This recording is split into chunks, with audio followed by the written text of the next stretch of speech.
দেখে অন্তরের দিকে তাকান, কার অন্তরে কী আছে সেটা। সুতরাং আপনি আল্লাহকে ভয় করে অবশ্যই যাকাত আদায় করবেন। 8টা খাত যেটা শরীয়তে দেওয়া আছে, নির্দিষ্ট করা আছে, ওই খাতগুলোতে প্রয়োজন মাফিক দেবেন, নিজের ইচ্ছা মতো দেবেন না। কারণ আপনার এলাকায় সব ধনী না, অল্প মানুষ ধনী, কিন্তু প্রয়োজন অনেক মানুষের। একজনকে বেশি দিতে গেলে অন্যজন বঞ্চিত হবে, অন্যজন কষ্ট পাবে। এই কারণে যাকাত আপনি সবার প্রয়োজন আন্দাজ দিবেন।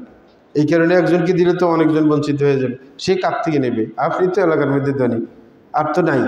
ধনী যদি একবারে সব বেশি, আরবদের মতো গরিবের সংখ্যা একবারে কম, তাইলে সেটা ভিন্ন ব্যাপার। কিন্তু আমাদের দেশে তো ধনী কম, গরিবের সংখ্যা বেশি। সুতরাং এই উল্টাপাল্টা করে মানুষকে বঞ্চিত করে, তখন এই উল্টা কাজ করতে যায়, চুরি ডাকাতি এই সেই সব কেন বাড়ে, ক্ষোভ প্রকাশ হয়। হ্যাঁ, যারা অধিকার বঞ্চিত তাদের মধ্যে ক্ষোভ আসে যে এত ধনী থাকতে আমি কেন ভাত পাই না। তখন সে রাগ করে, তারপরে কি করে, আপনার সন্ত্রাসী করে, তখন সে চাঁদাবাজি করে, তখন এই করে সেই করে, কারণ তাকে তো বাঁচতে হবে। তাইলে আমরা যদি সঠিকভাবে বন্টন করতে পারতাম নিজের সম্পদগুলো, মানুষের অধিকারগুলো, তাইলে তারা অনেক খারাপি থেকে বাঁচতে পারে। সুতরাং আপনিও যাকাত দেবেন আপনার প্রতিবেশীকে, যে আপনার বন্ধু ব্যবসায়ী পার্টনার আছে বা আশেপাশে আছে, তাকে বললেন সঠিকভাবে যাকাতটা দিয়েন ভাইজান। হ্যাঁ, মানে তাইলে আল্লাহ কি সম্পদে বারাকা দিবেন। এতে করে আপনি সমাজের সুষম বন্টনের ক্ষেত্রে আপনি কি রাখলেন, ভূমিকা রাখলেন।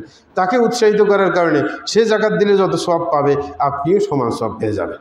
তাহলে আপনি অন্যকে যাকাত দেওয়াতে উৎসাহিত করবেন, যেন সমাজের মধ্যে ভারসাম্য চলে আসে, সমাজের সমস্যাগুলো দূর হয়ে যায়। তাই প্রিয় ভাইরা, যেটা বললাম, এই রমজান মাসে নিজের তাকওয়ার লেভেল উন্নত করার জন্য আমাদের ইবাদত বাড়িয়ে দিতে হবে।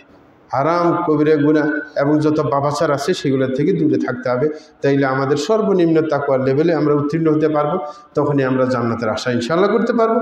আর এই শিক্ষাটা যদি এই রমজান মাসে নেই, এটাকে আমরা 11 মাস ধরে রাখার চেষ্টা করব, আরেক রমজান পর্যন্ত, তাইলে ইনশাআল্লাহ আমরা জান্নাতের বাগী হওয়ার আশা করতে পারবো। আল্লাহ জাল্লাহু আমাদেরকে তৌফিক দান করুন। ওয়া সাল্লাল্লাহু আলা নবিয়িনা মুহাম্মদ ওয়া আলা আলিহি ওয়া সাহবিহি আজমাইন।